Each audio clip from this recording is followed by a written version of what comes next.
नमस्कार साथियों, रोजगार इन्फॉर्मेशन में आपका स्वागत है। आज की वीडियो साथियों हरियाणा स्टाफ सिलेक्शन कमीशन के अंतर्गत जो सैनिटरी इंस्पेक्टर की वैकेंसी आएंगी उससे रिलेटेड है। उससे बहुत से कमेंट आ रहे थे। जैसे प्रीवियस वीडियो डाली थी उस पर कमेंट था कि जो सर सैनिटरी इंस्पेक्टर जो हरियाणा में वैकेंसी आएंगी उसमें अप्रेंटिस करना जरूरी है या नहीं है, क्या वही फार्म फिल कर सकते हैं जिन्होंने अप्रेंटिस सैनिटरी इंस्पेक्टर की है।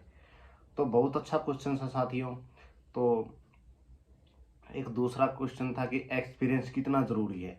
जैसे एम्स में वैकेंसी आती है, अन्य संस्थाओं में वैकेंसी आती है, क्या है उसमें एक्सपीरियंस मांग लेते हैं।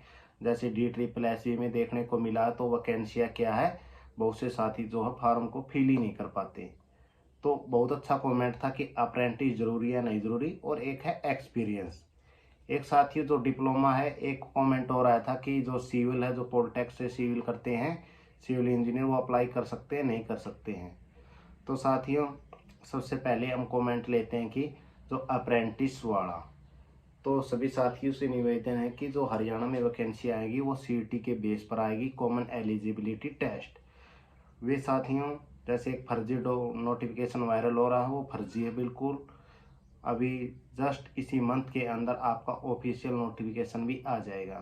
तो जितने बाहर के स्टेट के जो भी कैंडिडेट हैं जिन्होंने सैनिटरी इंस्पेक्टर का डिप्लोमा किया है, चाहे यूपी, राजस्थान, दिल्ली, हिमाचल, जम्मू से साथी जुड़े हुए हैं, बिहार से भी चैनल पर जुड़े हुए हैं, उन साथियों को CET का जरूर फॉर्म अप्लाई करना है।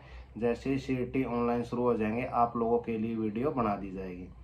तो आप बिल्कुल पढ़ते रहिए और DSSS की तैयारी करते रहिए साथियों। बिल्कुल अच्छा मौका DSSS में, इसके बाद आपको हरियाणा में भी अपॉर्चुनिटी मिल जाएगी। तो साथियों सबसे बड़ा जो क्वेश्चन है तो इसमें अप्रेंटिस का है। तो इसमें साथियों बिल्कुल भी आपको कोई अप्रेंटिस की ज़रूरत नहीं है। यदि आपने सैनिटरी इंस्पेक्टर का डिप्लोमा किया तो फार्म को अप्लाई कर सकते हैं। इसमें न कुछ ट्रेनिंग की ज़रूरत है न अप्रेंटिस की ज़रूरत है। बिल्कुल आपने डिप्लोमा किया है, पास आउट हुए हैं, आपके पास मार्कशीट है, तो आप फार्म को अप्लाई कर लीजिए। दूसरा क्वेश्चन है साथियों, इसमें क्या है, एक्सपीरियंस से रिलेटेड है। जैसे अन्य इंस्टीट्यूट है उसमें जैसे 4-4 साल का एक्सपीरियंस मांग लेते थे, कई अदर डिपार्टमेंट में वैकेंसी आती थी वहाँ भी एक्सपीरियंस मांग लेते थे। लेकिन हरियाणा में कोई भी एक्सपीरियंस नहीं मांगा जाएगा साथियों। वे साथी जो फ्रेशर हैं वे बिल्कुल अच्छा ऑप्शन है, उनके पास अप्लाई कर सकते हैं। CET के माध्यम से सैनिटरी इंस्पेक्टर की वैकेंसी आएगी तो आप अप्लाई कर सकते हैं। यानी कि अप्रेंटिस भी नहीं मांगी जाएगी साथियों, और एक्सपीरियंस भी नहीं मांगा जाएगा। बिल्कुल फ्रेश है, बिना एक्सपीरियंस की वैकेंसी बहुत ही कम देखने को मिलती है। यदि आपने डिप्लोमा किया तो आपको पता है। तो बिल्कुल लगभग 60 वैकेंसी आएंगी, और CET में आपको एक वैकेंसी पे 10 कैंडिडेट को बुलाया जाएगा, तो 600 कैंडिडेट एग्ज़ाम देंगे। तो आपको इतने अच्छे मार्क्स लेने पड़ेंगे कि 600 कैंडिडेट के अंदर आप क्या है क्वालिफाई कर ले, ताकि एग्ज़ाम देने बैठ जाएंगे। यदि आप नॉर्मल नंबर लेंगे, मार्क्स लेंगे, तो आप एग्ज़ाम में नहीं बैठ सकते।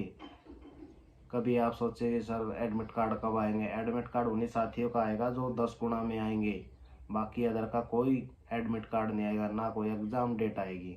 तो सभी से निवेदन के साथियों पढ़ते रहिए और तैयारी करते रहिए। और तीसरा जो है सिविल इंजीनियर वाले जो कमेंट आ रहे थे, अभी कमेंट आया था प्रीवियस वीडियो पर, तो साथियों आपके कारण ही जो है पिछली भर्ती नहीं पूरी हो चुकी।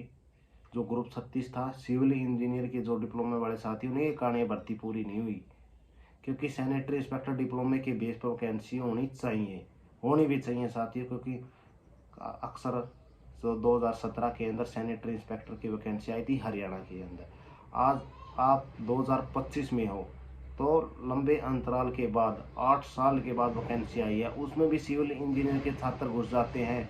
तो कहीं ना कहीं सैनिटरी इंस्पेक्टर डिप्लोमा धारक के लिए धोखा है। तो इसी कारण ये भर्ती प्रीवियस जो CET में पूरी नहीं हुई सिविल इंजीनियर वाले। लेकिन रोजगार इन्फॉर्मेशन बिल्कुल नहीं चाहता कि सिविल इंजीनियर वाले फार्म भरे। बिल्कुल ये ओनली केवल और केवल सैनिटरी इंस्पेक्टर से रिलेटेड ही वैकेंसी होना अनिवार्य है और होनी चाहिए। सरकार से भी यही निवेदन है कि ओनली फ्रेशर कैंडिडेट अप्लाई कर पाए और सैनिटरी इंस्पेक्टर के डिप्लोमे वाले ही अप्लाई करें। ऐसे नहीं कि अदर डिप्लोमे वाले को इस भर्ती के अंदर घुसा दें और उनको सैनिटरी इंस्पेक्टर वाले को पीछे धकेल दें। तो बिल्कुल सरकार को ऐसा नहीं करना चाहिए साथियों। और जिस भी साथी के जो भी डाउट क्लियर हो चुके हैं, वीडियो अच्छी लगी प्लीज़ वीडियो को लाइक शेयर एंड सब्सक्राइब ज़रूर करें साथियों, और बेल नोटिफिकेशन ऑन करें। और डिस्क्रिप्शन में एक टेलीग्राम का लिंक है, इसको ज़्यादा से ज़्यादा ज्वाइन करने का प्रयास करें। ठीक है साथियों, तैयारी करते रहिए। सीटी का इसी माह नोटिफिकेशन आउट हो जाएगा, आप फॉर्म सभी साथियों को फिल करना है। धन्यवाद, जल्द मिलते हैं नेक्स्ट वीडियो में।